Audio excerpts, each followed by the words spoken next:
The wait is almost over. On June 2nd, ASTRAEOS is getting its biggest expansion yet with the addition of a massive new region, Lemnokis Island. This isn't just more land, it's a full biome expansion packed with deadly threats, new bosses, and some of the most interesting terrain that we've seen in ARK so far. In this video, I'm going over everything that we know so far, the new zone, the creatures, the boss fights, and what this update means for the future of ASTRAEOS. So what biomes can we expect on Lemnokis? Here's what's been confirmed so far. First up, we have the Snowy Redwoods, which is a rare combination in ARK. Think massive trees, snowy terrain, and limited visibility. This is likely going to be a high risk, high rewarded area with predators lurking everywhere. Next up, we have the Temperate Redwoods. These offer a more traditional redwood experience, but combined with dense ruins and possibly lore elements. Just expect high mobility creatures and just a lot to deal with, including Thylos. Next up, we have Glacier Cave, an icy, possibly labyrinth-style cave system nested beneath the surface. Whether it'll contain artifacts, loot, or a boss terminal isn't fully confirmed yet, but it's almost guaranteed to be a hotspot for PvP. Then we have deep valleys and the ocean cliffs. The island features sharp, elevated changes, with rivers cutting through the canyons and high cliffs along the coastline. These could make for some very unique base spots or death traps if you're not careful. Then we have the Maelstrom, one of the most mysterious parts teased so far, an offshore storm-tossed ocean landmark. It's said to contain some of the most valuable deep-sea resources in the game. Think endgame loot level if you survive long enough to grab it.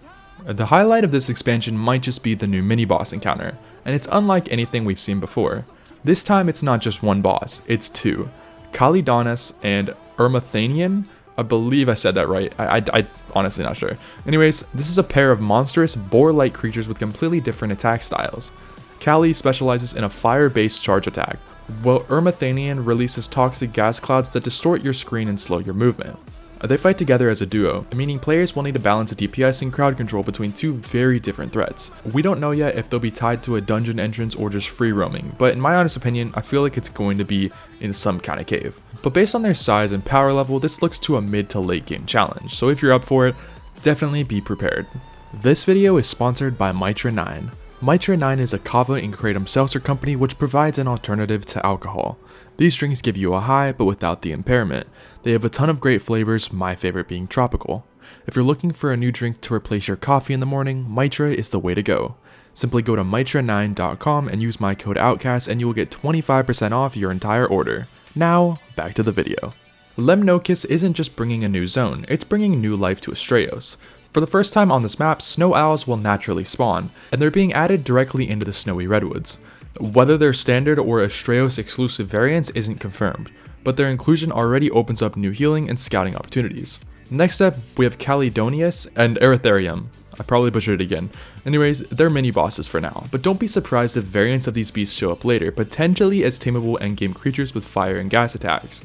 It would be pretty cool, but in my honest opinion, I don't think it's gonna happen. But I mean, it has happened in the past with maps like Fjordor on ASE, had the final boss on there. If you killed it, you got a cryopod for basically a smaller variant of that boss. So I'm kind of hoping for it. And then we finally have some teased myth creatures. There have been ongoing rumors about future ASTRAEOS creatures, especially tied to Maelstrom and ancient ruins. Things like sea serpents, harpies, and elemental beasts could appear in future expansions, but for now, keep an eye out for lore notes hidden in the Lemnokis region. Alongside the new island, ASTRAEOS is rolling out a few system level improvements to help players get around and engage with the world faster, because as you guys do know, the map is absolutely massive and it's very difficult to just get from one side of the map to the other in, a meaning time. First up, we have the reticle teleportation menu. You'll now be able to teleport between spawn zones using a reticle interface. PC players can hold R, Xbox it's X, and PlayStation it's square. This means faster regrouping and better mobility across the massive map. And then we have improved loot tables. Supply drops and world events are being adjusted again, with better loot chances and rare gear more often in high-risk zones like Lemnokis and Maelstrom. And then we have the mod integration updates. Mods like ASTRAEOS wardrobe and structures are getting updated to match the new region's style. Expect Rome-style armor, statues, and ship-themed structures to fit the island's vibe. Anyways, the Lemnokis expansion makes a turning point for ASTRAEOS. This isn't just more land, it's a testbed for what devs can do with fully commit to a mythological survival world. If you're planning to jump in, prepare yourself. This island is shaping up to be brutal, mysterious, and packed with secrets. The terrain is rough, the bosses are unforgiving, and the loot, worth every scar you earn. I'll be covering the update live once it drops, so if you're wanting guides, base locations, or even rat holes on the new spots, make sure to subscribe and stay tuned. But anyways, that's it for today's video. Hope you guys did enjoy. Don't forget to leave a like if you're new and hit that subscribe button, and thanks for watching.